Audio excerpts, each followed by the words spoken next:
శ్రీమాత్రే నమః.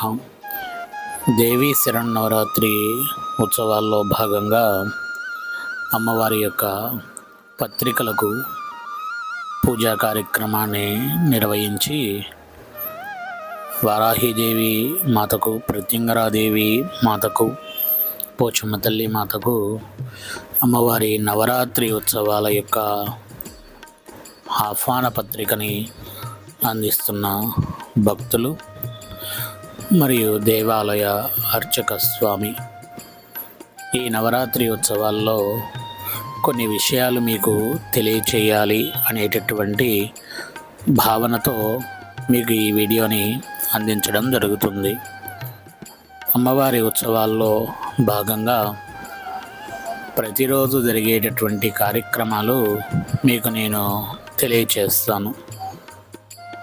ఉదయము 7 గంటలకు అమ్మవారి యొక్క అభిషేక కార్యక్రమం, తదుపరి అలంకరణ. ఏ రోజు ఏ అమ్మవారి యొక్క అవతారముతో అమ్మ దర్శనం ఇవ్వబోతుందో ఆ అవతారము ఆ రోజు చేయడం అనేది జరుగుతూ ఉంటుంది. అలంకారము తదనంతరము ఆ దేవత యొక్క మూలమంత్ర హోమ కార్యక్రమాన్ని నిర్వహించడం జరుగుతుంది. తదుపరి తీర్థప్రసాదాలు, అన్నప్రసాదము భక్తులకు అందజేయడం జరుగుతుంది. సాయంకాలం సమయంలో అధిష్టాన దేవతల పూజా కార్యక్రమం ఉంటుంది.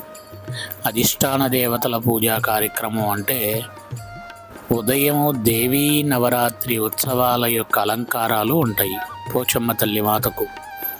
సాయంకాలము మనము అధిష్టాన దేవతల యొక్క పూజా కార్యక్రమం, దశమహాదేవతలు ప్రత్యంగరాదేవి మాతకు అనుసంధానము చేసేటటువంటి నవరాత్రి పూజలు. సాయంత్రం పూట మనము ఈ దశమహాదేవతలకు, వారాహి ప్రత్యంగరాదేవి మాతకు అనుసంధానము చేసేటటువంటి పూజా కార్యక్రమంలో 6 గంటలకు అధిష్టాన దేవతల పూజా కార్యక్రమం ఉంటుంది. తదుపరి పల్లకి సేవా కార్యక్రమం ఉంటుంది.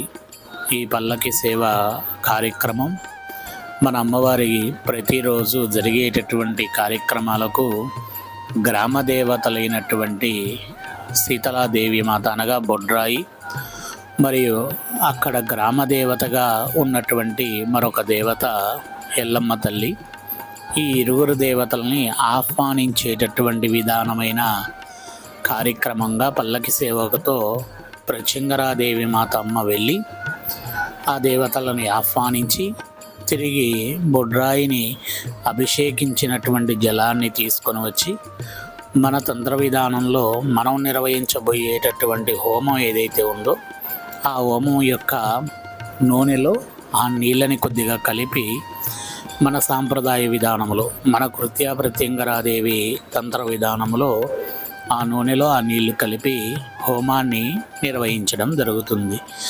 అలా గ్రామ దేవత యొక్క శీతలాదేవి అభిషేకము యొక్క జలము లేకుండగా మన తంత్ర విధానంలో, మన కృత్యా సాంప్రదాయ విధానంలో హోమం నిర్వహించడానికి ఉండదు.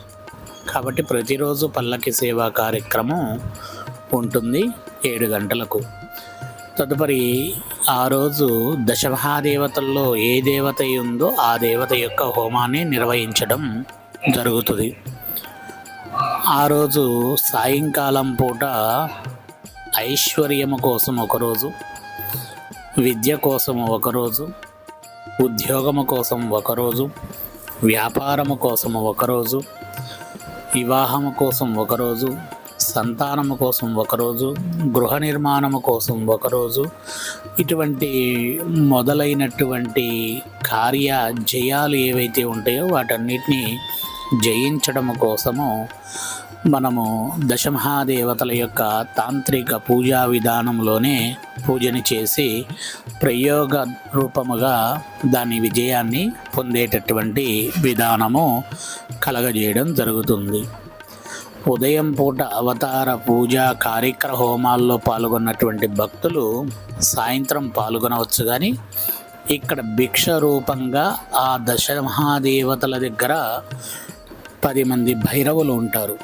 ఆ భైరవుల దగ్గరకి భిక్ష రూపంగా మీ దగ్గర సేకరించడం జరుగుతుంది. అది ద్రవ్య రూపేణ కానీ వస్తు రూపేణ కానీ భిక్ష రూపంగా సేకరించి ఆ భిక్ష వేసినటువంటి వారిని ఈ దశమహాదేవత పూజా కార్యక్రమాల్లో కూర్చోబెట్టడం అనేది జరుగుతుంది. మీరు ఉదయం పూట అలంకారాలకు కానీ హోమాలకు కానీ రాసుకున్నటువంటి వారు ఉదయం పూటే కూర్చోవాలి. సాయంత్రము ఈ దేవతలకు భైరవ భిక్ష అనేటటువంటి ఆ భిక్షని వేస్తేనే ఈ దశమహాదేవతల హోమ కార్యక్రమాల్లో కూర్చునేటటువంటి విధానమైన పద్ధతి మీకు కలగ చేయడం జరుగుతుంది. ఇక్కడ జరిగేటటువంటి కార్యక్రమాలు మొత్తము కూడా కృత్యకు అనుసంధానమైనటువంటి దేవీ శరన్నవరాత్రి ఉత్సవాలు.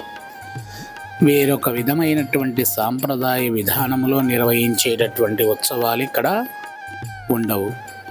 కాబట్టి మన కృత్య దేవతకు ఏ విధమైనటువంటి పూజా విధానమైనటువంటి క్రియా ప్రక్రియలు ఉంటాయో అవి మాత్రమే నిర్వహించడం జరుగుతుంది. 22వ తారీఖు సెప్టెంబర్ నుండి 2వ తారీఖు అక్టోబర్ వరకు